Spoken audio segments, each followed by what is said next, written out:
자, 우리 문학을 좀 볼까요, 그러면? 문학 20에서 24. 이거 그거네. 윤웅길의 날개 또는 수가 소설이 있고, 그 다음에 시나리오 선우이 원작 이은성. 이름이 윤삼육이네요. 왠지 36대를 가야 될 것 같은. 뭐 놀리는 건 아니지만 불꽃 있고요. 자, 항상 문제 먼저 보는 거예요. 가나의 공통점 나중에 풀 문제. 가나 2의 나중에 풀 문제. 보기는 나의 신 넘버 36에 해당하는 원작 소설 부분이다. 그럼 얘는 어떻게 해요? 신 넘버 36번 보고 풀 문제. 23번 가이드 학습할 때 이건 가보고 풀 문제. 24번은 읽어가면서 풀 문제. 가장 먼저 풀 문제는 23번 문제죠. 그렇지? 그래서 문제를 먼저 보는 게 우선순위 정해놓고 들어가려고 하는 겁니다. 그러니까 시간 전략하는 거예요, 이게. 자, 보도록 하자. 자, 소설은 어떻게 보라고 얘기를 했습니까? 서술상 특징 나누고, 그 다음에 끊어읽기 하라고 얘기를 했는데, 서술상 특징은 먼저 인칭 잡으셔야 돼요. 1인칭, 3인칭, 주인공, 관찰자, 전지적, 관찰자 잡으셔야 되고요. 그 다음에 끊어읽기, 시간, 공간, 뉴페이스 나오면 무조건 끊고 인물 정리. 어차피 우리가 소설 전문을 읽는 게 아니라 토막난 글을 읽기 때문에 거기에선 정보만 빼내면 되거든. 그 틀대로 딱 뒤집어 놓고 빼내시면 되겠사와요. 자, 제목 날개 또는 수갑. 앞부분 줄거리. 독림산업은 제복을 제정하려고 준비위원회를 통해 사원들의 의견을 듣기로 한다. 사원들은 반대하지만 준비위원회는 일방적으로 제복 제정을 결정하고 회사는 재단사를 불러 사원들의 치수를 재며 제복 도입을 강행한다. 그러니까 사람들은 제복이 싫어요. 그쵸? 여러분들은 어때? 좋아하니? 교복. 마음에 안 들어요? 뭐 입어보고 싶은 교복은 있어? 그런 거 없어요? 그 사복이 제일 좋아? 그러면서 추리닝 입고 갈 거잖아요. 예. 거기 있을 줄 알았지? 나야 장이야. 우기환이도 같이 있나? 전화를 받자마자 장 상태가 낮고 빠른 말투로 짓거려 왔다. 즉각 들어와 줘야겠어. 과장이 잔뜩 뿔 따고 나갔고 방금 사장실로 들어갔어. 재단사들은 다 철수했나? 아직 다른 사무실을 돌고 있어. 그 친구들이 철수하기 전에 자네가 들어와야 일이 무사해질 것 같아. 지금은 들어가고 싶지 않아. 친구가 찾아와서 잠깐 외출했다고 그래. 재는 거에 상관없잖아. 입고 안 입는 건 그 후의 일인데 뭘. 자, 지금 보니까 대화로 유지되고 있죠. 자, 문맥음이 파악하는 문제가 나와 있으니까 어디 보자. 어디가 썼지? 예, 24번에 1번.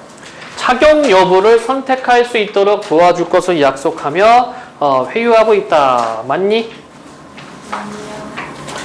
아직은 잘 모르겠죠, 이게. 그쵸? 착용 여부를 선택할 수 있게 도와줄 것을 약속한다? 그 약속은 아닌 것 같아. 그죠? 우선은 찍고, 다음에 다시 가봅시다. 그러니까 이제 국어 문제 풀 때는 약간 부지런해요. 좀 왔다 갔다 해줘야 돼요. 그래야지 정보를 좀 정확하게 파악할 수 있거든? 그리고 문제를 풀 때는 여러분들 머리에다가 내용 담지 않습니다. 머리에다 내용 담고 푸는 게 아니라 항상 지문을 끌고 와야 돼요. 민노식은 일방적으로 전화를 끊어버렸다. 한참 만에 민 선생을 찾는 전화가 다시 답은 1번이네요. 그렇죠? 입고 안 입는 건 그 일인데 뭘 그래. 어쨌든 과장일세. 자네들이 지금 취하고 있는 행동이 어떤 결과를 부르는지 알거나 그러나 소화기에서 대뜸 불호령이 떨어졌다. 자네들이 이번 일이 비협조적이라는 걸 알고 있어. 뒷전으로 돌면서 불평이나 터뜨리고 다니는 걸 내가 모를 줄 아나? 과장은 계속해서 다가세웠다. 이 전화 끝나자마자 사장실로 가봐. 나하고는 이미 용무가 끝났어. 사장은 전혀 화가 난 얼굴이 아니다. 자, 보세요. 전화 끝나자마자 바로 사장은 전혀 화가 난 얼굴이 아니었다 돼 있죠. 그치? 시간이 점프 뛰잖아. 그죠? 이런 것들을 다 체크를 해야 됩니다. 현대소설은 괜찮은데 그나마 좀 시공의 변화가 뭐랄까 좀 자연스럽게 이어져요. 그런데 고전소설 같은 경우에는 이게 급변합니다. 한 문장 안에서 이미 서울 갔다 와서 밥 먹고 집에서 잠자고 있어요. 그렇게 변하기 때문에 반드시 체킹을 해줘야 되고요. 사장은 전혀 화가 난 얼굴이 아니었다. 조심스럽게 들어와서 맞은편 소파에 앉은 두 사원을 응접 세트 너머로 지그시 바라보고 있었다. 자네들이 의복에 관해서 일가견을 가졌다는 소문인데 어디 그 견해 좀 듣세나. 중략되어 있네. 자, 그러면 위에서 있는 갈등 관계는 뭡니까? 제복과 관련된 거죠. 그러니까 사원들, 이 사람들은 제복을 입기 싫어하는데 회사에서 강행을 합니다. 중략. 자네들이 이러지 않아도 난 지금 복잡한 일이 많은 사람이야. 우군이 K 직무를 동경하는 그 심정은 나도 알아.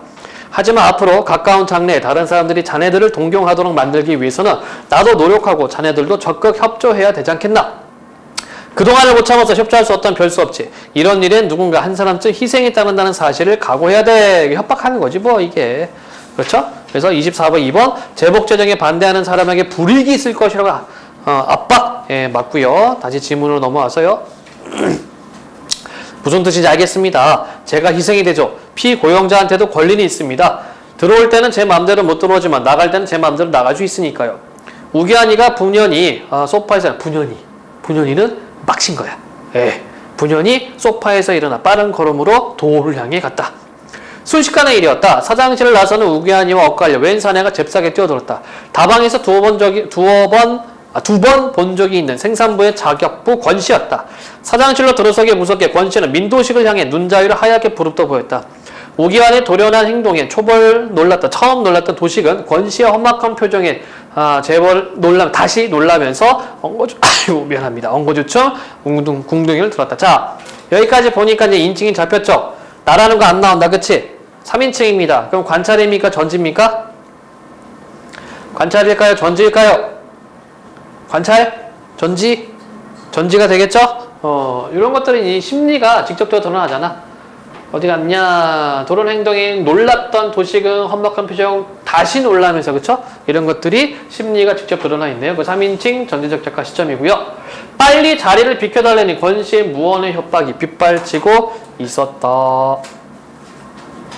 죄송해요. 사장님, 한사코 안 되는데도 부득부득 우기면서 이 사람이 자, 문맥의미 파악하기 확인을 해봅시다. 24에 3번 사장을 반드시 만나고자 하는 권씨를 제지하기는 역부족했다는 해명 맞고요. 밀어붙이니까 못 막았죠. 뒤쫓아 들어온 여비서를 손짓으로 내보낸 다음 사장이 말했다. 어서 오게 권군. 자기보다 더 사장이 절박한 사람을 위해서 민도식은 사장실에서 물러나지 않을 수 없었다. 잘 생각해서 스스로 결정을 내리도록 하게. 도가 채 다치기 전에 사장의 껄껄한 목소리가 도식의 등 뒤에 따라붙었다. 장선생 집에 전화 걸었더니 부인이 봤대요. 새로 맞춘 유니폼 입고 아침 일찍 출근했다고요. 아내의 바가지 긁는 소리로 창업기념일에 아침은 시작되었다. 체육대회가 열리는 제1공장까지 가자면 다른 날보다 더 일찍 나서야 되는데도 여전히 뭉구적거리고 있는 남편 곁에서 아내는 시종 근심스러운 눈초리를 거두지 않았다. 제복 때문에 총각사원 하나가 사표를 던졌다는 소문을 아내는 믿지 않았다. 이게 우기환이죠. 사표를 제출한 게 아니라 강제로 모가지가 잘린 거라고 굳게 믿고 있었다. 아직 끝난 필요 없어. 거기 아니면 밥 빌어먹는 데 없는 줄 알아? 세상에 아직도 유니폼 안 입는 회사가 후수룩하는 말이야. 고듭되는 재촉에 이렇게 큰 소리로 대꾸를 했지만 결국 민도식은 뒤늦게나마 집을 나서고 말았다. 시내를 멀리 벗어나서 교회에 널찍하게 자리 잡은 제1공장 앞에 당도했을 때는 벌써 개회식이 시작된 뒤였다. 공장 정문 철책 너머로 검정 곤색일색의 운동장을 넘어다보는 순간 민도식은 갑자기 숨이 턱 막혀옴을 느꼈다. 제목 그대로네요. 날개 또는 수갑, 그쵸? 그러니까 유니폼이 한편으로는 그 회사의 상징이 되면서 단결력, 결속력을 나타내주기도 하지만 어가 밑에 있는 거지, 그치? 어떤 자유로움을 박탈하고 개성을 박탈하게 되는 그런 상태. 그래서 이 민도식과 그 우기환이라는 사람은 그걸 거부한 것 같아요. 문제 풀어야지 그러면. 23번 문제입니다. 가일의 학습활동을 수행하는 내용 가장 적절한 것은 이 작품의 제목은 중심 소재인 옷이 가지는 상반된 의미를 통해 주제의식을 상징적으로 드러내고 있다. 민도식이 한 아래의 말을 참고하여 제목의 의미를 이해해보자. 옷에는 보호 기능과 표현 기능이 있다고 들었습니다. 우리가 옷에서 바랄 수 있는 건 그 두 가지 기능만으로 충분하다고 믿고 있습니다. 제복으로 사원들 간의 일체감을 조성해서 회사를 더욱더 발전시켰다고 그러시지만 제 생각엔 그렇게 해서 얻어지는 단결력보다는 제복에 눌려서 개성이 위축되고 단결력에 밀려서 자유로운 창의력이 퇴보되는 데서 오는 손실이 더 클 것 같습니다. 자, 두 가지는 뭐였습니까? 아까 얘기한 것처럼 일체감, 또 하나는 그 단결력 같은 말, 그 다음에 자유로운 창의력 퇴보, 그쵸? 이게 되겠죠? 1. 옷이 조직원을 단결시킬 때는 날개이지만 조직원의 자유를 억압할 수가 맞고 2. 옷이 개성을 표출할 때는 날개이지만 땡! 이때 날개는 단결, 구속, 억압 이걸 의미하죠? 창의력을 퇴보시킬 때는 수갑, 거꾸로 되어 있습니다. 창의력을 퇴보시킬 때는 수갑, 이건 맞는 설명, 그치? 그러니까 앞에 있는 정보가 틀렸네요. 답은 2번. 나머지는 이 문제는 뻔한 문제이기 때문에. 아, 그래요? 아, 미안합니다. 예, 다시 볼게요.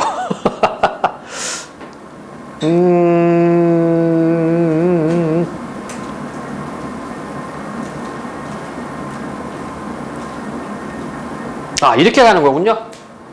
그쵸? 개성을 표출할 때는 날개다라고 보는 것은 뭡니까? 그러니까 이제 자유로운 것, 그치? 사람들이 어떤 요거를 나타내는 게 이거다. 그래서 보호 기능과 표현 기능 이렇게 이야기를 했습니다. 이 사람은.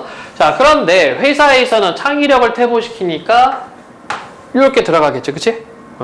나머지 좀 확인해 볼게요. 옷이 새로운 기능을 할 때에는 날개이지만 새로운 기능이라기보다는 자, 4번 옷이 조직을 발전시킬 때는 날개이지만 조직을 일체화할 때는 수갑. 일체화할 때 수갑이 아니라 날개가 되겠죠. 옷이 표현 수단일 때는 날개이지만 보호 수단일 때는 수갑이고 이때의 수갑은 창의력을 퇴보시킨다. 이쪽으로 봐야 되겠네요. 네. 그래서 2번으로 정리가 가능할 것 같고요. 그 다음에 시나리오를 우리가 보도록 해봅시다. 씬 넘버 29 현의 집. 현을 끌고 오는 고용감. 끌려오면 뭐라고 잘못했다고 비는 현. 마당에 나뭇가지를 말리던 현모. 의아에 일어난다. 자, 여러분들 좀 소설이 있었죠? 그 다음에 시나리오가 있죠? 그러니까 문제에 나오는 거 뻔해요. 소설과 시나리오의 차이점 나오겠다. 그치? 소설에서의 이야기 전달자 누굽니까? 서술자. 시나리오 서술자 있어요? 서술자가 없다. 요거 관련해서 문제를 많이 내요. 학교 선생님들이. 그러니까 희곡하고 시나리오에 서술자가 없는데 마치 서술자가 있는 것으로 착각하는 친구들이 많이 있습니다. 그래서 그 말을 좀 교묘하게 바꾸죠. 그래서 예를 들어서 나 지문에서는 서술자가 인물의 행동과 묘사를 소개해주고 있다. 이런 식으로 이제 문장을 만들어내는 거예요. 틀립니다. 시나리오하고 희곡은 서술자가 없어요. 그리고 시나리오하고 희곡은 행동문학입니다. 행동문학. 그래서 인물의 말과 대사, 행동을 통해서 갈등을 나타낸다. 근데 소설은 서술자의 어떤 제시, 그렇죠? 간접 제시와 직접 제시를 통해서 갈등 관계가 드러나죠. 고영감, 들어서며 대뜸, 야, 앞에서 똑똑히 말하거라. 현이의 비가 왜 죽었느냐? 현모, 무슨 말씀이죠? 고영감, 그렇게 훌륭한 죽음이요? 그래서 철없는 자식한테도 애비처럼 죽으라고 부추기는 거요? 아버님 고정하시고 그따위로 자식을 키우려거든 당장 오늘이라도 현인 내가 데려가서 키울란다. 싫어! 할아버지 손을 탁 부리치고 밖으로 뛰어나간다. 제가 잘못했습니다. 하지만 현이 아버지의 죽음을 못난 죽음이라고는 말아주세요. 고영감 조금 누그러지며 지금 세상에 똑똑한 놈 잘 되는 것 없어. 남이야 뭐라든 그저 죽어 지내는 게 절 보존하는 거예요. 너도 명심하고 애를 그렇게 키워. 대충 보니까 현인의 아버지가 뭔가 좀 이렇게 사상으로 그쵸? 목숨을 잃은 것 같아요. 그러니까 고영감이 똑똑한 거 필요 없어. 그저 죽어 지내는 게 절 보존하는 거요. 이렇게 얘기하고 있네요. 씬넘버 36 교정. 자, 아까 씬넘버하고 관계되어 있는 문제가 22번 문제죠. 씬넘버 36이니까 이 부분 우리가 잘 봐야 될 것 같습니다. 현이 가방 들고 나온다. 문득 멈춘다. 학교 직원실 건물 쪽에서 한때 학생들, 창백한 얼굴, 도수 높은 근시 안경의 M선생을 고등계 형사 2명이 연행해 가고 있다. 학생들이 수군거린다. 자, 미리 얘기하자면 이 고등계 형사라는 것은 뭐냐면요. 사상범 잡으러 다니는 게 고등계였어요. 지금은 고등계라는 말을 쓰지는 않고요. 이게 일제 때 쓰던 말입니다. 어떻게 된 거야? 모종의 독서회를 열었고 학생들에게 독립사상을 주입시킨 혐의래. 태연이 냉소마저 머금고 지나치는 M선생. 현과도 시선이 마주친다. 이상하게 흠칫 뒤로 물러서는 현. M선생. 공부를 잘해라. 지나치며 한마디 한다. 착잡한 시선으로 뒷모습 바라보는 현. 다시 교문을 향해 걸어나가는데 어이 현아, 저쪽 나무 그늘 아래 또 한때 웅성대는 학생들 중에 연호가 부른다. 연호, 너 안 갈래? 잠깐 와봐. 그쪽으로 가는 현. 그쪽의 학생들 얼굴이 왠지 긴장해 있다. 그들 현을 자세히 본다. 약간 굳어지는 현. 민영 나서며 현은 우리의 뜻을 알 거다. 현 어리둥절. 무슨 뜻? 민영, 현의 아버지는 3.1혁명 당시 훌륭한 중공을 하셨으니까 흠칫 무슨 뜻인지 안다. 3.1운동 하다가 돌아가셨군요. 아침에도 5학년 학생 둘이 끌려갔어. 또 끌려갈 거야. 하지만 우리는 중단할 수 없어. 현 주저. 잡혀간 초롱이 아버님이 주재소로 끌려간 매를 맞고 돌아가셨대. 자, 주재소는요, 파출소예요. 일제강점기 때는 주재소라고 불렀습니다. 너희 아버지 우리의 우상이야. 너도 우리의 뜻을 같이 해줘. 우리의 우상이야. 우리의 우상이야. 24에 3번, 24에 4번. 현을 설득하기 위해 현의 아버지에 대한 자체 생각을 드러냈죠? 예, 맞는 설명입니다. 다시 질문으로 와서요. 현, 입술이 탄다. 연호 두둔하며. 현은 말 안 해도 우리 뜻을 알아. 당황. 아니, 그보다 뭐야? 우리가 비밀 운동이나 조직한다고 뭐가 달라질까? 뭐? 글쎄, 우리들 힘이나 잡혀간 M 선생님의 힘으로 뭐가 거대한 것이 달라질까 말이야. 발끝. 그렇다고 우리는 언제까지나 수동 적용만 하니? 우물쭈물. 글쎄, 난 당장 해야 할 숙제나 시험만 해도 과중해서. 일순 굳어지는 야릇한 공기. 미안해. 돌아서 간다. 등 뒤에서 들리는 소리. 비겁한 자식. 움찔 멈춰서는 현. 변명하며. 아니야. 현이는 호르몬이 때문에 가볍게 움직일 수 없어. 자, 이것도 확인해 볼까요? 24에 5번. 현의 가족 상황을 고려하여 그의 입장 대변 맞는 얘기가 되겠죠? 그래 답은 아까 우리가 꼽아놨던 1번이 되겠네요. 자, 20번 문제. 22번 문제를 먼저 풀어도 22번 문제를 먼저 풀어야 되겠다. 씬넘버 36이었기 때문에. 자, 보기는 나의 씬넘버 36에 해당하는 원작 소설 부분이다. 이 부분은 시나리오를 각색하는 과정에서 고려해서 사항으로 적절하지 않은 것. 자, 들려오는 사건의 내용을 M 선생이 주최하여 몇 명의 학생이 불온한 독서회를 열었고 모종 과격한 행동까지 꾀했다는 것이었다. 현은 어느 땐가 R한테서 그런 권유를 받은 일이 있었으나 당장 해야 할 숙제나 시험만 해도 자기에겐 과중하다고 거절했던 일을 생각했다. 끌려간 M 선생은 학생들의 은근한 여론 속에서 하나의 우상이 되고 말았다. 더욱 옥중에서 쪽지를 보내 학생들을 격려했다는 소문은 어쩔 수 없는 흥분의 도가니를 이루게 했다. 자, 여기 보니까 이제 과거형으로 이루어지고 있죠. 근데 이제 시나리오는 현재형입니다. 이런 차이가 우선 있고요. 그 다음에 얘는 지금 22번의 보기는 서술자가 지금 서술을 해주고 있는데 아까 얘기했지만 이 시나리오는 서술자가 없어요. 1번. 연행되는 M 선생과 현이 마주치는 장면을 삽입. 그렇죠. 여기는 그 장면이 없는데 시나리오에서는 삽입을 했습니다. 두 번째. M 선생이 우상이 되어가는 과정을 대사로 제시한다? 있나요? 우상이란 말은 너의 아버지는 우리 우상이란 말밖에 없죠. 그쵸? 여긴 틀렸는데요. 내용은 맞지 않고요. 나머지 확인. M 선생이 연행되는 이유는 효과음을 사용해 드러낸다. 바로 이 부분이 효과음입니다. 에펙트 이렇게 되어 있죠? 이게 효과음이 되는 거고요. 그 다음에 그러니까 인물의 얼굴은 보이지 않고 말소리만 들리는 게 효과음이에요.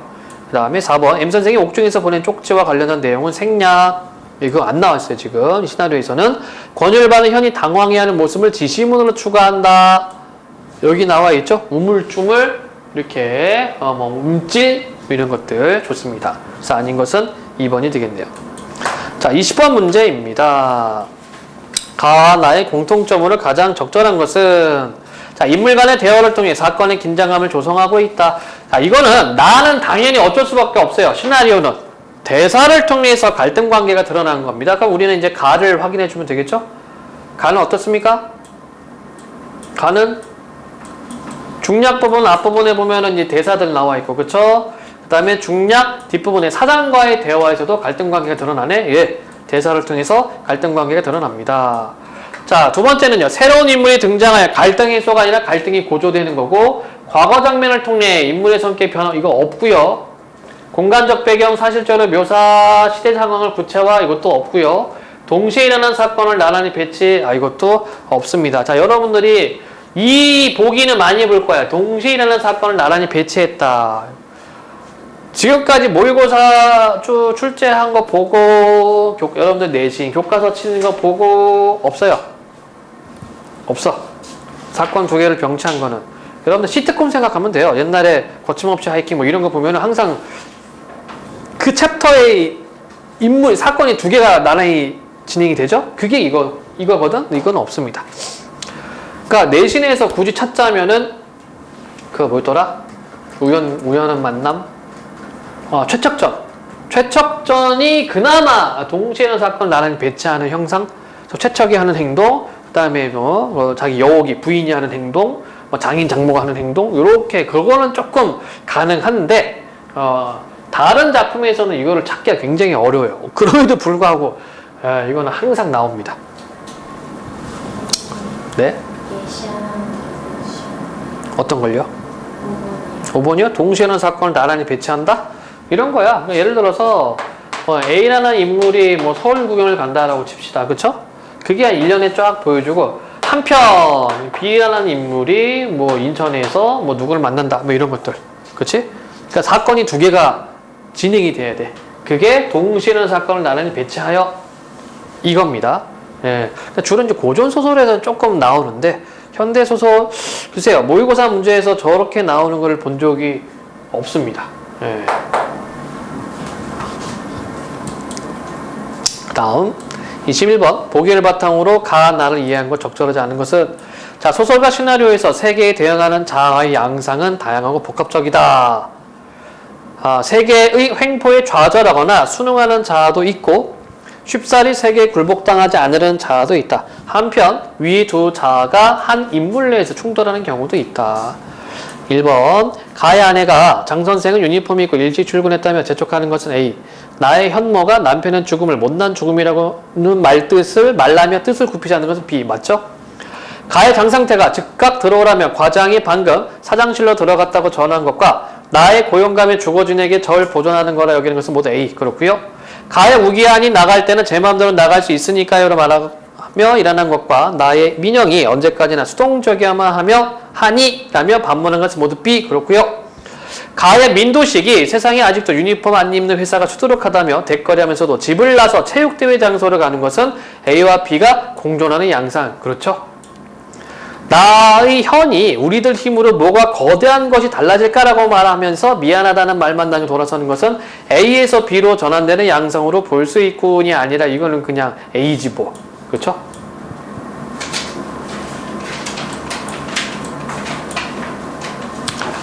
뭐 잠깐 쉬었다가 진행을 할게요. 자, 31번부터 34번 문제 보도록 해봅시다. 31번부터 34번 문제예요.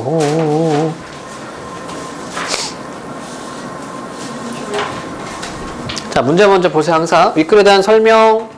자, 그러니까 이제 이게 이렇게 나오면은 내용 또는 구조 묻는 문제라고 생각하면 됩니다. 비문학도 마찬가지. 자, A, B 묶어 있는 거. 그러니까 이제 요거는 어디 갔냐? 얘는 A와 B까지만 보고 문제 풀어도 되고요. A 부분 보고 얘가 지금 이렇게 순서대로 배치되어 있잖아. A 부분 보고 그냥 왼쪽에 있는 걸 먼저 쑥 훑어도 돼.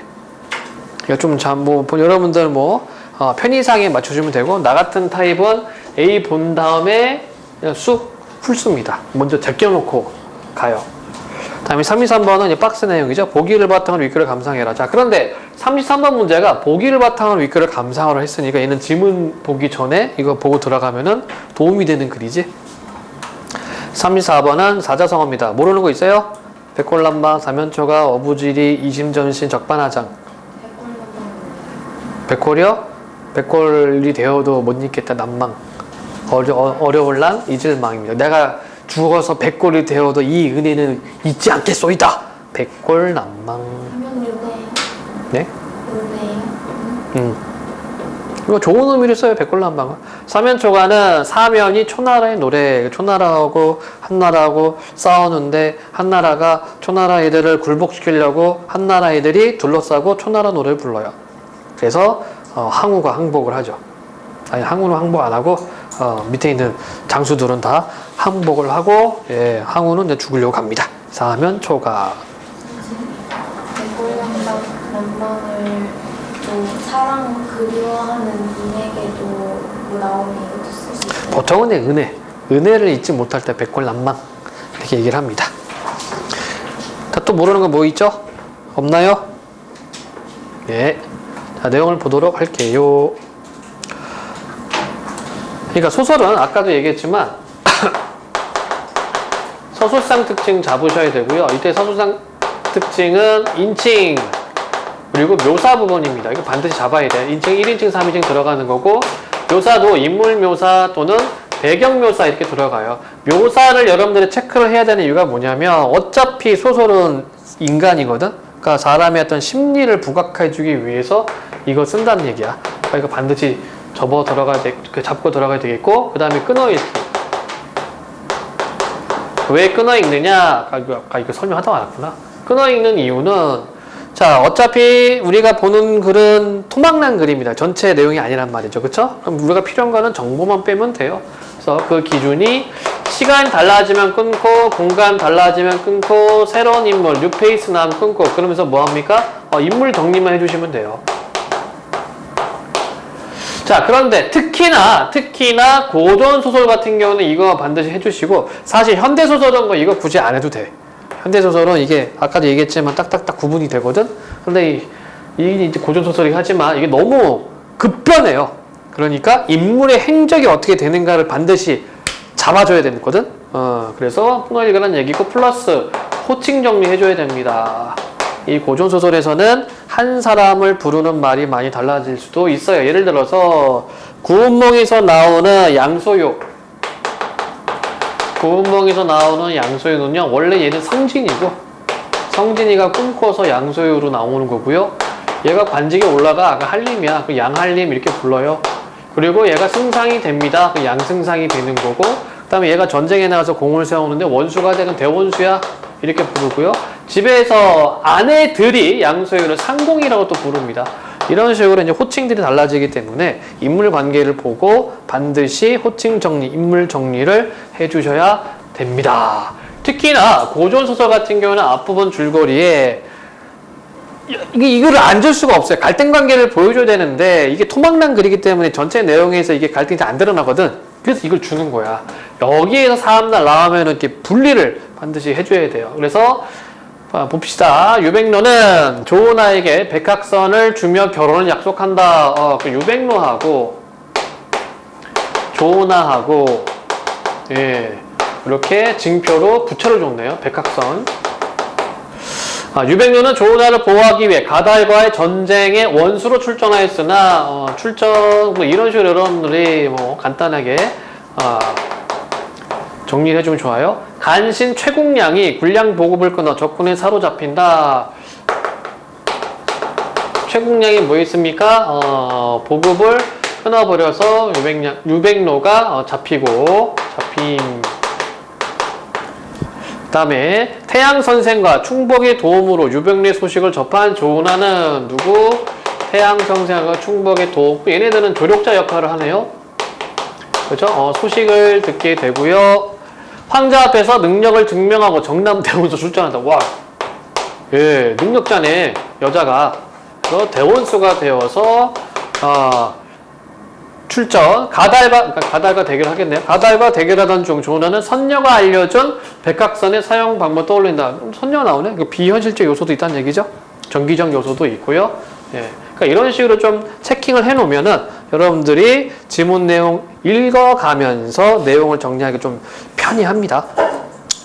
원수가 말해서 이때 원수 누구니? 이때 원수 누구? 조은아죠, 조은아. 그쵸? 유백로 아니야? 조은아야. 내용 연결상. 원수가 말에서 내려 하늘에 절하고 주문을 외워 백학선을 사면으로 붙이니 천지가 아득하고 뇌성병력이 진동하며 무수한 신장 하늘에 장수들이 내려와 도우니 저 가달이 아무리 용맹한도 어찌 당하리요. 저 이런 걸 뭐라 그래요? 서술자 개의 편집자적 논평. 자, 서술자 개의가 편집자적 논평이 생길 때 효과는 뭡니까? 이야기의 흐름이 중단되고 이해되죠? 늦춰집니다. 늦춰지면서 장면에 대한 평이 들어간다. 뭐 그렇게 생각하면 되겠습니다. 특히 판소리에서 이런 게 많이 나오죠. 두려워하여 일시에 말에서 내려 항복하니 이게 다 직접 제시야. 두려워하다 직접 제시. 자, 소설에서 인물 성격 제시 방법은 직접과 간접이 있는데 특히 고전소설 같은 경우에는 직접 제시 방법이 많다.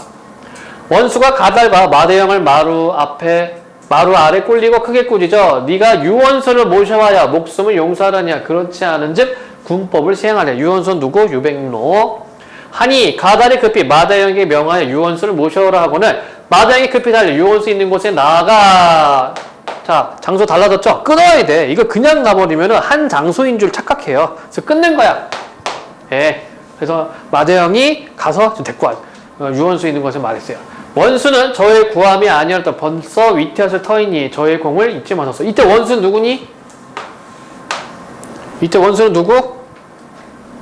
유백로죠, 유백로. 이렇게 달라진단 말이야. 그래서 체킹을 해줘야 돼요. 원수는 저의 구함이 아니었던들 벌써 위태하셨을 터이오니 저의 공을 잊지 마소서 하고 수레야 싫고 몰아가거늘 원수가 아무런 줄 모르고 마루 아래 다다르니. 벌써 도착했지? 그러니까 지금 여기에서 그러니까 조원수죠. 조원수가 야 빨리 가서 유원수 모셔와 해서 마당에 갔다가 나댁에 지금 살아 계신 거 잊지 마세요 하고 데리고 온 겁니다. 이렇게 급변한단 말이야. 끊고 가야 돼요. 인물의 행적은 시간과 공간에 따라 달라지기 때문에 끊고 가야 돼요.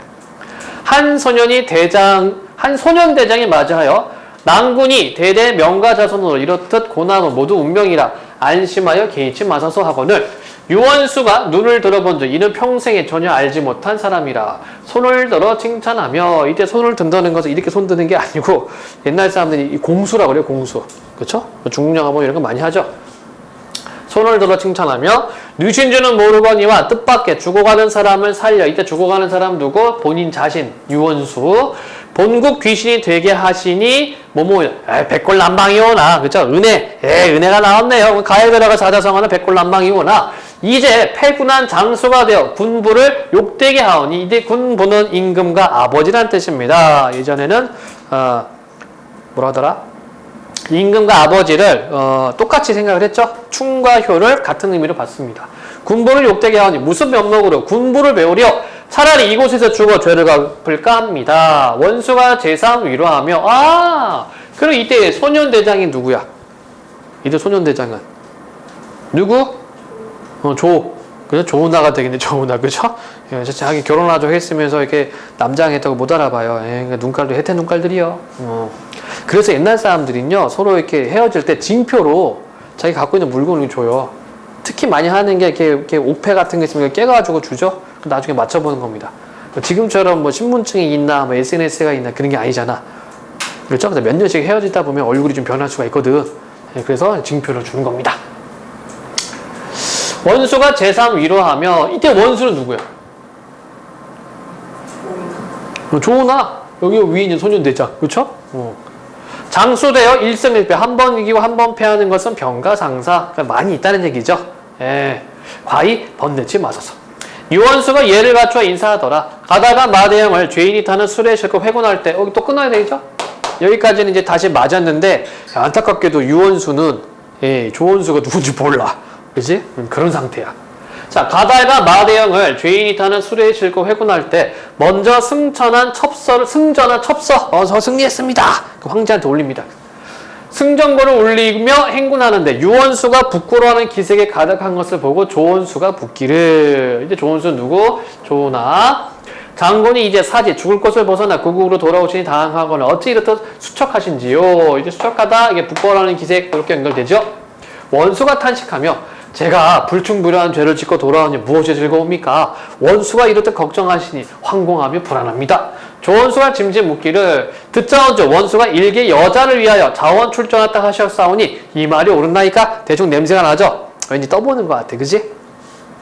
유원수가 부끄러워하며 대답이 없거늘 조원수가 또 묻기를 장군이 전에 길에서 일개 여자를 만나 백학산에 글을 써주었더니 그 여자가 장성하여 100년을 계약하나 임자를 만나지 못하여 사면으로 찾아 서주에 이르러 장군의 비문을 보고 비석이죠? 비문을 보고 기절하여 죽었다 하오니 어찌 애석하지 않으리요. 유원수가 듣고서 비참하며 탄식하게 자기 죽었다고 결국 구라쳤다. 그죠? 자, 그러면 32번 문제를 한번 세로로 쭉 훑어봅시다. 상대의 잘못 꾸짖고 있다 아니죠? 상대의 속마음을 떠본다? 그거 상대 처지를 걱정? 글쎄 상대 능력 시험 아니고 상대에 대한 서운함 드러내고 있다 아니죠? 그럼 2번 아니면 3번 하는 얘기지 뭐. 그치? 그러니까 이런 문제들은요 순서대로 돼 있으면 미리 제끼고 들어가시면 돼요. 자, 다시 지문을 보겠습니다. 뭐 답은 2번인 것 같아요. 떠보고 있어요 지금. 제가 군부에게 욕을 끼치고 또 여자에게 원한을 쌓게 하였으니 내 차라리 죽어 모르고자 합니다. 원수가 미소하고 백학성을 내어 붙이거늘 유원수가 이윽고 보다 묻기를 원수는 그 부채를 어디서 얻었나이까? 원수가 대답하기를 이때 원수는 누구? 이때 원수는 누구? 네, 똑같죠? 제 조부께서 상강 현령으로 계실 때 용왕의 현몽을 받고 얻으신 것이옵니다. 그러니까 여기 현몽은 꿈에 나타났다는 얘기예요. 유원수가 다시 묻지 않냐고 내심해야 되기를 세상에 같은 부채가 있도다 하고 재산 복원을 원수가 이를 보고 참지 못하야 놀렸죠. 장군이 정신이 가물거려 친히 쓴 글씨를 몰라 보시는 도다 하고 부채를 유언수 앞에 놓으니 유언수가 비로소 소조인 줄 알고 비회 슬픔과 어떤 회포를 이기지 못하여 나아 그 손을 잡고 이것이 꿈인지 생시인지 깨닫지 못하리로다. 나는 대장부로 불충불효를 범하고 몸이 죽을 곳에 들었을 때 그대는 규정 여자로 출전 입공 전쟁에 나가서 공을 세웠으니 죽은 사람을 살리니 가히 규중 혹을 그럼 B 부분 볼까요? 2번하고 3번만 보면 되잖아. 상대를 칭송하고 있다. 그렇죠? 답은 2번이지 뭐. 치하는 뭐니? 치하. 어? 치하가 뭐예요? 저 칭찬인데 보통 왕이나 높은 사람이 아랫사람 칭찬할 때를 치하라고 말을 씁니다. 근데 여기는 지금 아랫사람이 아니잖아요. 같이 계급이 같잖아요. 그 치하란 말 쓰면 아니돼요. 그래서 여기는 상대를 칭송. 답은 2번. 하며 여치 여광 학원을 그것으로 취하고 그것에 미친다는 얘기입니다. 조소자가 또한 슬픔과 기쁨이 교차하나 군중이라 말씀할 것이 아니고 그렇죠. 자기 지금 조원수인데 서방님 하면서 눈물 뚝뚝 흘리면 안 되잖아요. 속된 말로 가오 떨어지잖아. 그치? 대장군의 가오가 떨어지니까 황상이 기다리심을 생각하고 행군을 재촉하니라. 위수에 이르러 또 끊어야 되죠? 장소 달라졌어요.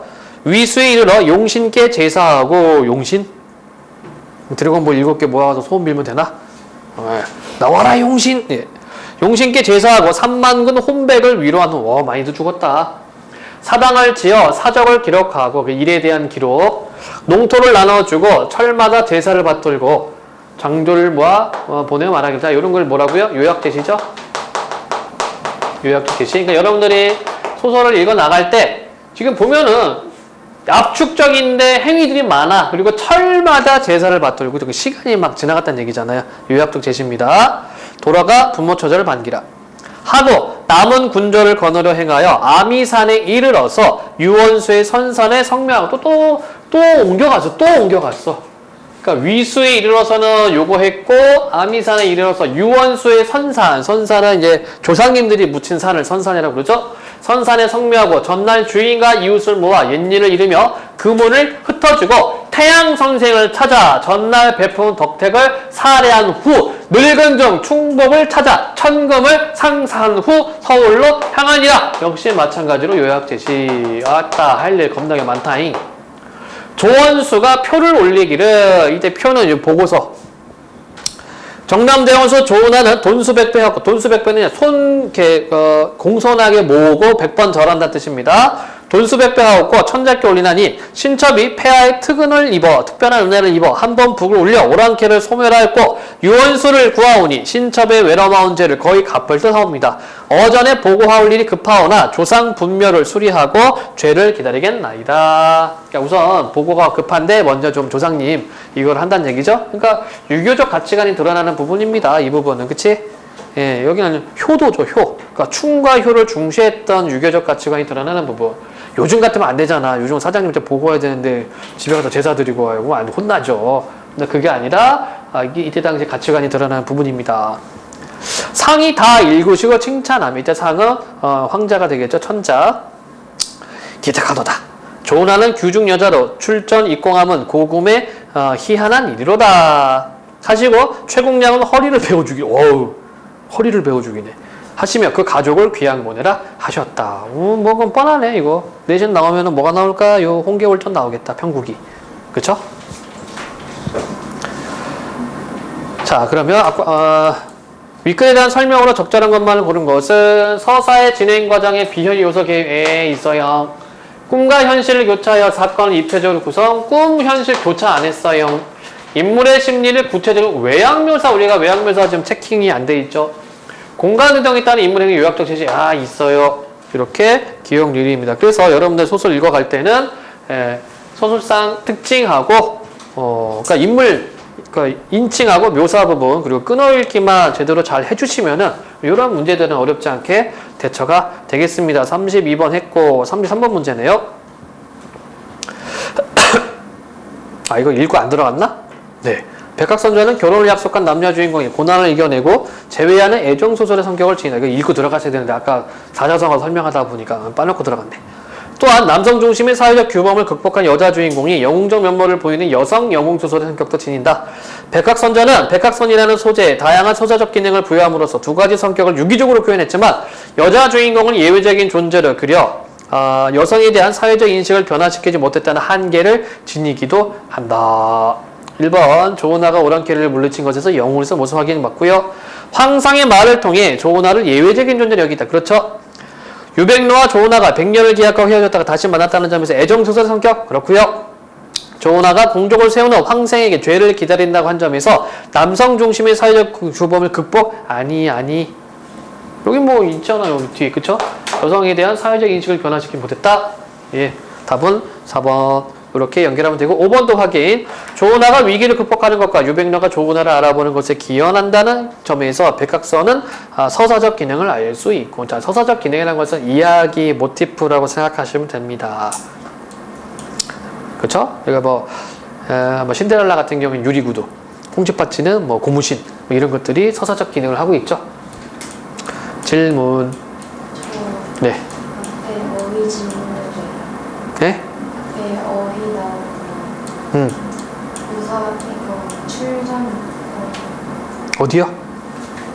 B의 출전 B에 출전 출전, 전쟁에 참여해서 입공, 공을 세운다. 그거는 밑에 용신, 신. 드래곤볼 봤어? 만화? 드래곤볼 7개 모으면 용신 나오지. 용신. 그러네. 용신. 보통 용신은요, 용왕을 의미를 해요, 용왕.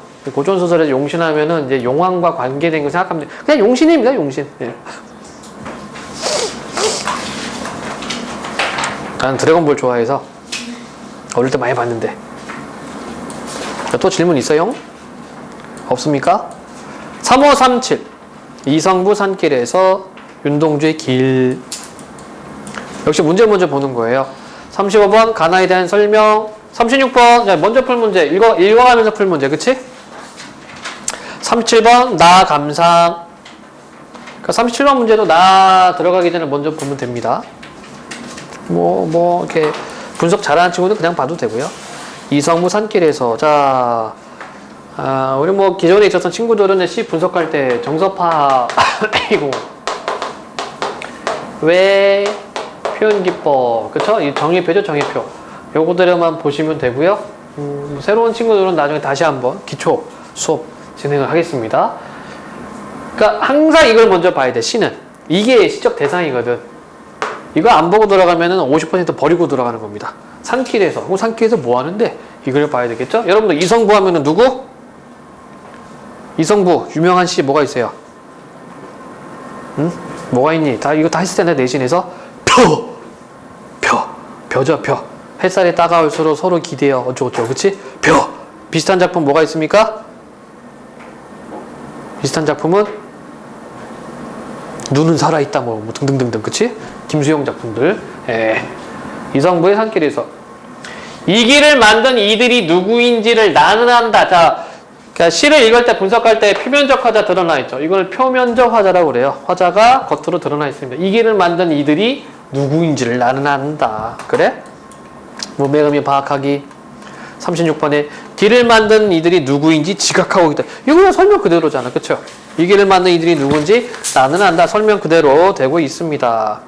다시 질문으로 들어가서 이렇게 길을 따라 나를 걷게 하는 그이들이 지금 조리대밭 눕히며 소리치는 바람이거나 이름 모를 풀꽃들 문득 나를 쳐다보는 수줍음으로 와서 의인법. 자, 의인법은 뭐냐면 사람이 아닌 것을 사람처럼 표현하는 것을 의인법이라고 그러죠. 그러면은 사람이 아닌 것을 사람처럼 표현하는 것은 두 가지 생각하면 돼요. 신체 일부를 빗대어 표현하거나 감정 표현하면은 그게 의인법입니다. 여기 뭐 수줍음. 이름 모를 풀꽃들 문득 나를 쳐다보는 수줍음으로 와서 뭐가 풀꽃이 그리고 나를 쳐다본대요. 내 가슴 벅차게 하는 까닭을 나는 안다. 이 사람 뭔가 가슴이 일렁일렁해. 어디 있어요? 산길. 그 산길을 걸어가고 있네? 그러면서 뭐 조리대밭 눕히, 지금이야, 지금. 조리대밭 눕히며 소리치는 바람이거나, 청각적 이미지도 있죠? 이름 모를 풀꽃들 문득 날 쳐다보는 수줍음으로 와서 내 가슴 벅차는 까닭을 나는다. 시각적 이미지도 있고요. 자, 그러면 두 번째 거를 확인을 해봅시다. 삶의 고달픔이 아니지. 얘는 지금 가슴 벅차잖아. 산길 걸어가면서 삶의 고달픔이 어디 있습니까? 없어요. 없어. 다시 질문. 그러기에 짐승처럼 그이들 옛 내음이라도 냄새라도 맡고 싶어. 후각적 이미지도 있고 위에 청각도 있고. 나는 자꾸 집을 떠나고 그때마다 서울을 버리는 일에 신명나지 않았더냐. 서리법. 그럼 이 사람 뭐가 신명나는 거야? 산길 걸어가는 걸 굉장히 신명나게 생각을 하고 있네요. 그러면 어차피 우리가 공부를 하는 거니까 C. 집을 버리고 산길을 찾는 거 즐거워. 왜? 설명 그대로입니다. 다를 게 없어요. 그 다음에 D. 무엇에 쫓기듯 살아가는 이들도 힘을 다하여 비틀거리는 발걸음들도 뭐뭐들도 이런 거 이제 반복한다는 얘기죠. 운율 형성. 시에서 반복이면 무조건 100%입니다. 운율 형성, 의미 강조. 살아가는 이들도 발걸음들도 무엇 하나씩 저마다 다져놓고 사라진다는 것을 뒤늦게나마 나는 배웠다. 어디서 배웠어요? 그럼 산길에서 배웠네. 이거를 그쵸? 깨달음이 드러납니다. 뒤에서는. 그러면 36의 4번 사람은 누구나 삶의 자체를 남기사지 알게 되었다. 예. 그 다음에 마지막 부분. 그것이 부질없는 되풀이라 하더라도 그것이 뭔데요? 이거 발걸음들도 저마다 다져놓고 무엇 하나씩 저마다 다져놓고 사라진다는 것. 그게 부질없는 되풀이라 하더라도 그 부질없는 없음 쌓이고 쌓여져서 이거 사실은 시적 허용입니다. 쌓여져서는 틀린 표현이죠. 이중비동. 쌓여서 해야 되는데, 그치? 쌓이다, 어지다 같이 썼잖아요. 예, 이중비동인데 시니까 시적 허용해주는 거고 그 부지런함 쌓이고 쌓여져서 마침내 길을 만들고 길 따라 그이들을 따라 오르는 일이 힘들고 어려워도 왜 내가 지금 주저앉아서는 안 되는지를 나는 안다. 깨달았네. 힘들어도 나는 주저앉으면 안 되고 걸어가야 돼. 왜? 그 부질없는 것들이 쌓여서 길을 만들기 때문에. 여러분들이 주말에 나와서 이렇게 헛짓거리 하는 것도 길을 만들기 위해서. 그렇죠? 우리는 공부 민족이기 때문에 어쩔 수 없어요. 산길을 걷는 과정에서 포기하지 않는 삶의 태도를 다짐. 맞죠? 그래서 36번의 답은 2번. 삶의 고달픔을 느낀 것이 아니라 가슴 벅차다는 것을 느꼈습니다. 두 번째 시를 볼까요? 윤동주의 길. 자, 여러분들 윤동주 하면은 하나 포인트가 있죠? 부끄러움 갖다가 끼면 되죠? 이 사람은 저항시인이었기 때문에 너무 부끄러워요. 왜 부끄러우냐? 자기 친구들은 열심히 독립운동 한답시고 사회활동하고 하는데 이 사람이 한 것은 앉아서 시 쓰는 것밖에 없었거든? 그게 부끄러워. 잃어버렸습니다. 무얼 어디다 잃어버렸는지 몰라 두 주문을 더듬어 길에 나아갑니다. 자, 그럼 여기서 느껴지는 정서는 뭐가 있어요? 상실감이죠. 상실감. 근데 이 사람 좌절했나요? 아니요. 길에 나아갔어. 이 사람은 그냥 좌절한 사람이 아닙니다. 돌과 돌이 끝없이 연달아 길은 돌담을 끼고 갑니다. 담이 있네요. 돌돌돌 반복되고 있고. 자, 그럼 이게 어떻게 볼 수 있습니까? 현실 인식으로 볼 수 있을까? 아니다. 현실 인식은 아니다. 너무 비약이다. 있는 것만 보자. 그냥 길 나간 거야. 뭘 잃어버리는지 몰라. 그냥 길 나섰어요. 그쵸? 그거 찾으려고. 근데 웃긴 거는 뭘 잃어버리는지도 몰라. 그쵸? 그냥 상실감이야. 그래서 어쨌든 나왔는데 길이 돌담을 끼고 있네요. 담은 쇠문을 굳게 닫아 길 위에 긴 그림자를 들이우고. 아이고야. 자, 그럼 어떻다? 이거는 맞죠? 부정적 인식이네. 그치? 길을 보고서 이 사람 부정적으로 인식합니다. 왜? 쇠문을 굳게 닫았대요. 소통이 안 된다는 얘기잖아요. 길은 아침에서 저녁으로, 저녁에서 아침으로 통했습니다. 그럼 이 사람은 계속 걷는다는 얘기입니다. 그쵸? 끊임없이 걷고 있고.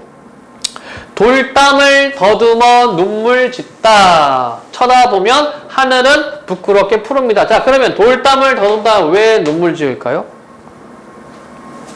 자기가 원하는 걸 찾지 못하고 있기 때문에. 그렇죠? 근데 문제는 뭐다? 뭘 잃어버리는지도 몰라. 그래서 그걸 찾으러 나왔어. 근데 아침부터 밤까지, 밤에서 아침까지 계속 걷습니다. 그쵸? 근데 그거에 대한 어떤 울분과 슬픔이 있겠죠. 그래서 돌담을 더듬어 눈물 짓다 쳐다본 하늘은 부끄럽게 푸릅니다. 시각적 이미지가 있고요. 그 다음에 여기 정서는 부끄러움이 직접적으로 제시되어 있네요. 왜 부끄러울까? 이 시를 보면 왜 부끄러워요? 저기는 왜 부끄러워? 잃어버렸으니까. 잃어버렸기 때문에 부끄러운 겁니다. 뭔지는 몰라요. 풀 한 폭이 없는 이 길을 걷는 것은, 자, 이 길이 어때요? 풀 한 폭이 없습니다. 와, 굉장히 힘들어요. 그럼 고난, 역경, 시련. 그죠? 부정의미 3종 세트죠? 고난, 역경, 시련. 풀 한 폭이 없는 이 길을 걷는 것은 당 저쪽에 내가 남아있는 까닭이고, 이 사람이 잃어버린 게 뭔지 나왔다, 그지? 다음 저쪽에 내가 남아있대요. 자분열, 빠바방, 분열. 그럼 이 사람이 잃어버린 게 뭐였습니까? 또 다른 자. 이거네. 그래서 그걸 찾으려고 헤맸네. 그렇기 때문에 부끄러웠네. 자, 내가 사는 것은 다만 잃은 것을 찾는 까닭입니다. 그러니까 그러면 이 잃은 것은 결국은 우리가 이렇게 정리를 할 수가 있을 것 같아요. 뭐 본질적 자아, 뭐 내면적 자아 이렇게 볼 수가 있겠다. 한 가지 더, 이때 하늘은 어떤 기준입니까? 내가 부끄럽게 느끼는 윤리적 기준이 바로 하늘이 되겠죠? 그래서 부끄러웠군요. 이 사람은 자기 자신을 잃어버렸습니다. 네. 여러분들은 자신을 잃어버렸나? 자신이 있나? 정연아 자신 있어? 자신이 있네. 알겠습니다. 아이고, 나는 자신이 없는데. 왜 사는지 모르겠어요. 그럴 때는 왜 사냐고 웃지요. 예. 가끔 그런 생각을 합니다. 너무 오래 살았나? 살 만큼 살았나? 그런 생각도 해, 진짜. 살 만큼 산 것 같기도 하고. 그래도 여러분들 나이에 2배 이상을 살았기 때문에, 그만 살까 하다가 뭔가 좀 아쉬워. 자, 35번 문제. 가와 나에 대한 설명으로 가장 적절한 것은? 가는 나와 달리 자연물이 인격을 부여하여 대상과의 교감 도론하고 있다. 이거 의인법이죠? 그럼 가에 의인법 있었습니까? 아까? 어디였더라? 여기! 이름모를 풀 것들 묻은 나를 쳐다보는 수줍음으로 와서 의인법? 그럼 나 의인법 있어요? 없네? 자, 1번 찍어놓고 2번. 나는 가와 달리 동일한 종결어미를 반복? 동일한 종결어미 반복? 있나요? 어디 보자. 나는 가와 달리 동일한 종결어미를 반복. 까닭입니다. 있네. 그러면 이제 가도 확인해 줘야죠. 가는 어때요? 안다, 있네. 반복은 2번 이상 있으면 있는 거야. 알겠습니까? 반복은 2번 이상 있으면 있는 겁니다. 이것도 그래서 2번은 왜 틀렸습니까? 나와 가 모두 이렇게 가야 되겠지? 나와 가 모두. 3번. 가와 나는 모두 색채어를 활용하여 공간에 대한 인식. 색채어 나 있었습니까? 나의 푸릅니다 있었는데 이건 공간에 대한 인식이 아니죠? 그렇죠? 그러면 가에는 색채어가 있었나요? 없는디? 예, 여기는 색채어 없습니다. 그리고 나 색채어 푸른이 있었는데 이게 공간 인식이 아닙니다. 하늘을 공간으로 본다면 맞는 것 같기도 하지만 우선 가에는 없으니까. 이렇게 애매하게 이제 문제를 만들어내는 거죠. 가와 나는 모두 없어요. 공간과 없습니다. 가는 계절의 변화를 통해 나는 공간의 이동을 통해 시상을 구체하고 있다. 자, 가는 계절의 변화가 맞나요? 산길에서 계절의 변화 있습니까? 아니요, 없습니다. 계절의 변화 나오면 봄, 여름, 가을, 겨울 이게 직접 또는 간접적으로 제시가 나와야 돼요. 봄에서 여름에서 가을 이런 게 나와야 되는데 안 나왔죠? 그래서 가장 타당한 것은 1번으로 가시면 되실 것 같아요. 37번 문제입니다. 나를 감상한 내용으로 적절하지 않은 것은? 이 시는 길이라는 상징적 소재를 통해 잃어버린 여기 딱 나오네요. 예. 그러니까 이제 앞으로 여러분들은 이런 문제 먼저 보고 들어가게. 그럼 뭐 뻔하니까. 잃어버린 나를 되찾으려는 화자의 모습을 잘 보여주는 작품이다. 이 시의 화자는 부정적 상황 속에서 자기 탐색과 성찰을 통해 잃어버린 나를 회복하려고 끊임없이 노력하는 모습을 보인다. 적절하지 않은 거 1번. 굳게 닫힌 세문을 통해 화자가 처한 부정적 상황. 그렇고 2번. 길이 저녁에서 아침으로 통했다는 것은 자기 탐색의 과정이 끊임없다. 3번. 눈물 짓는 행위는 절망적 상황 극복? 글쎄. 4번. 부끄럽게를 통해 화자가 하늘을 보면 자기 성찰. 그렇고 5번. 화자가 길을 걷는 이유는 다음 저쪽의 나를 회복하려. 맞네? 아닌 것은 3번. 극복하려는 화자의 노력이 아니라 그냥 절망적 상황을 나타내 준 거죠. 질문 없으십니까? 다음에 4.3에서 4.5번 정리하기 중에 고시, 옛, 시라는 뜻이고요. 그 다음에 민요가 하나 나오고 있네요. 역시 문제 먼저 보는 겁니다. 가나의 공통점 44번 A에서 2중 가를 이해하는 내용은 적절하지 않은 것은 그러니까 44번은 제일 먼저 풀어야 되고요. 45번 나 감상 그러니까 이게 45번은요. 나 시조 민요 읽기 전에 미리 들어가면은 되실 것 같습니다. 그리고 어차피 이게 기역, 미음 그치? 문명을 파악하는 거니까 정리하기 한 고시 옛날 시도 마찬가지예요. 정서 외 표현기법 3개예요. 제목 고시 제비 한 마리 처음 날아와 지지배배 음성상징어 청각 예 있죠? 지지배배 그 소리 그치지 않네. 말하는 뜻 분명히 알 수 없지만 집 없는 서러움을 호소하는 듯 그쵸? 그러니까 의인화 들어가죠. 의인법은 아니고 의인화 들어갑니다. 느릅나무, 회나무, 묵어, 구멍 많은데 어찌하여 그곳에 깃들지 않니? 저기 문답법 돌아가네. 묻고 있습니다. 화자가 제비 다시 쥐적이며 사람에게 말하는 듯 역시 의인화 들어가 있고요. 느릅나무 구멍은 황새가 쪼고 황새 회나무 구멍은 뱀이 와서 뒤진다오. 자, 요 상태로 보면 대꾸법도 있습니다. 뭐뭐뭐 구멍은 뭐뭐가 어떻게 하고 뭐뭐 구멍은 뭐뭐가 어떠하다. 이거 대구법입니다. 공시문대 공나고 80문대 판단다. 자, 그럼 황새하고 뱀은 예, 부정적 존재가 되겠다. 그치? 부정적 존재가 됩니다. 참새를 괴롭히는 애들. 자, 그러면 시적 화자가 뭐 보고 있는 겁니까? 어떤 세태 현실을 이렇게 참새, 미안합니다. 참새가 아니었네. 예, 제비에 빗대어서 얘기를 해줬네요. 서민들의 어떤 힘겨운 삶을요. 그럼 44번이에요. 적절하지 않은 것. A. 황새와 뱀은 백성들을 괴롭히는 지배 세력. B. 제비는 지배 세력으로부터 착취당하는 백성. C. 피지배층의 고난은 삶의 터전마저 빼앗기는 절박한 상황으로 그려지고 있어. D. 그런 상황에서도 백성들은 현실에 굴하지 않은 꿋꿋한 모습 없죠. E. 작가는 당대의 부정적 현실을 우회적으로 고발. 예, 아닌 것은 4번. 여기 뭐 꿋꿋하게 굴하지 않는 모습이 어디 있어요? 그냥 하소연하는 모습이죠. 그 다음에 작자미상의 시집살이 노래 민요.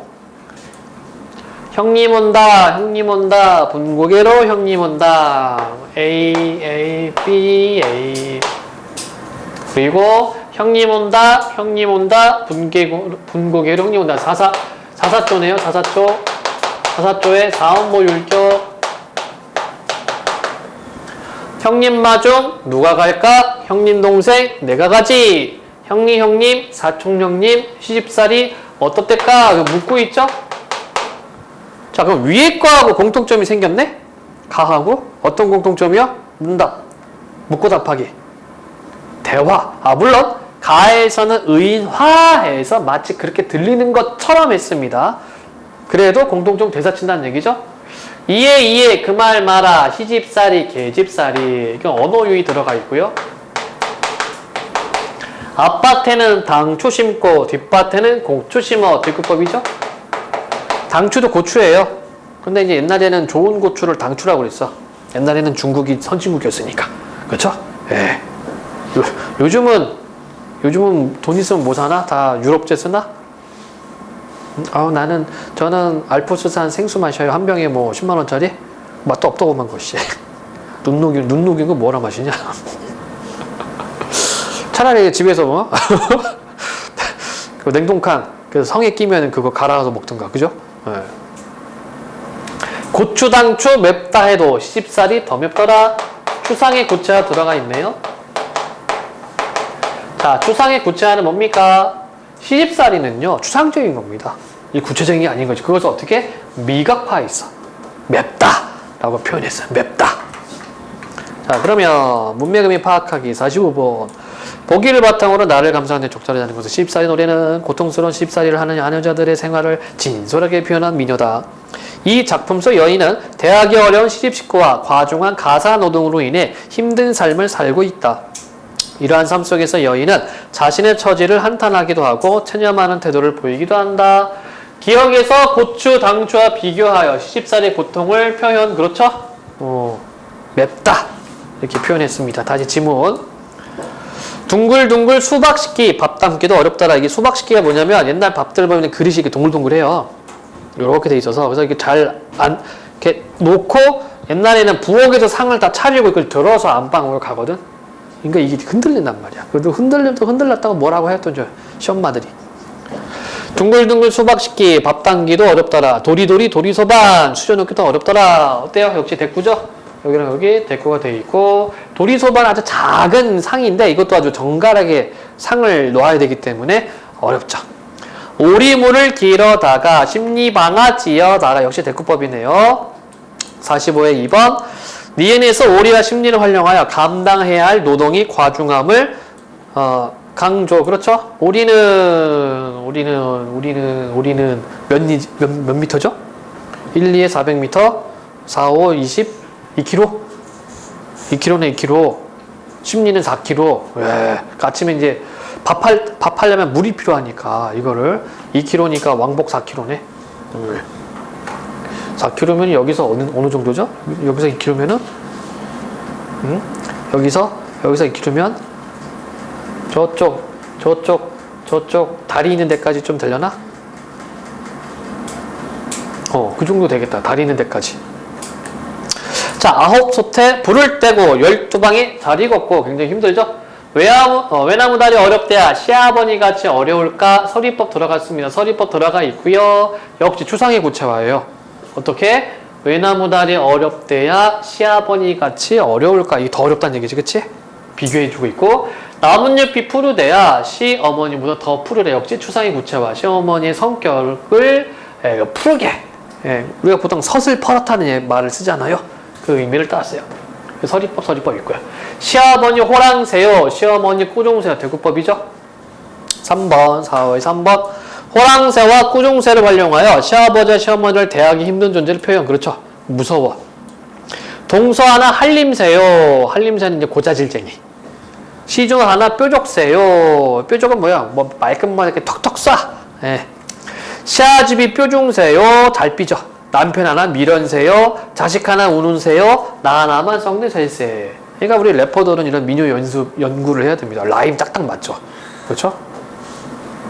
동서 하나 한림새, 신우 하나 뾰족새, 뭐 이렇게 라임이 딱딱 맞아 떨어져요. 김어서 3년이요, 눈어두어 3년이요, 말못해 3년이요, 석 3년을 살고 나니 옛날 사람들 옛날 시집가면 이렇게 살라고 그랬어 진짜. 들어도 못 들은 척, 봐도 못 본 척, 알아도 모르는 척, 이렇게 9년을 살면 이제 시엄마가 이제 인정해준다. 그래서 이렇게 표현합니다. 석 3년을 살고 나니까 9년 살았죠? 9년이니까 배꽃 같은 요네 얼굴 호박꽃이 다 되었네. 자, 4호의 4번. 배꽃과 호박꽃을 대비하여 초라하게 변한 자신의 모습 한 단 맞고요. 3단 같은 요네 머리 비사리춤, 쌀이비 비사리춤이 다 되었네. 역시 대꾸되어 있고, 뭐 배트는 똑같습니다. 배꽃하고. 배꽃 같은 요네 손길 오리발이 다 되었네. 열쇠 무명 반물 치마 남색 치마 눈물 씻느라 다 젖었네. 슬프니까 두폭 붙이 행주 치마 콧물 받느라 다 젖었네. 울었던가 말았던가 백엔머리 소는 연못을 이뤘네. 그것도 연못이라고 거위 한 쌍 오리 한 쌍. 이때 거위 한 쌍 오리 한 쌍은 자기 자식들 자녀 아이들 쌍쌍이 떼들어오네. 이렇게 표현합니다. 5번 거위와 오리에 빗대어 현실에 대응하지 못하고 체념하는 자신을 드러내고. 근데 여기 보면은 체념은 없습니다. 힘들어요. 시집살이에 대한 힘겨움을 노래하고 있는 거지, 나 못해 먹겠다, 나 그만둘래, 이런 내용은 없죠. 여기 박스에 체념하는 태도가 없어요. 어디요? 아니 그러니까 여기에 없다고. 아, 여기요? 미음이 없다고, 미음에. 그러니까 노동으로, 과중한 가사노동으로 인해 힘든 삶을 살고 있고 자신의 처지를 한탄 체념하는 태도를 보이고, 이때 체념하는 태도는 어디 있습니까? 여기 요런 데 다 있잖아. 비사라춤 되었고, 오리발 되었고, 눈물 다 젖었고, 콧물 반드나 다 젖었고, 호박꽃 되었고, 나 하나만 썩는 새고, 이런 식으로. 그치? 자신에 대한 한탄이죠.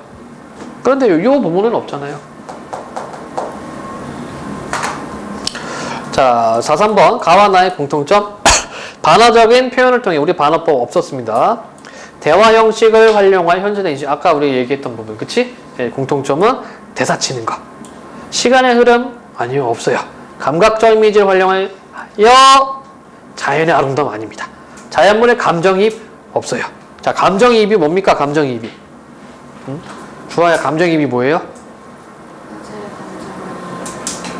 그 주아가 막 빡치고 있어. 아, 지금 짜증나. 아이씨, 있는데 누가 주아를 보여. 주아야, 아 왜? 이게 감정이입이에요. 내가 짜증나 있으니까 모든 소리가 다 짜증나게 들리는 거지. 그치? 그리고 엄마한테 혼났어. 문 닫으면 어떻게 돼? 에이씨, 꽝! 이게 감정이입이죠. 그죠? 예. 말도 잘 안 된다. 아침부터 수업 뛰다 보니까, 예, 당 떨어졌나 보네. 자, 질문하세요. 없습니까? 쉬는 시간.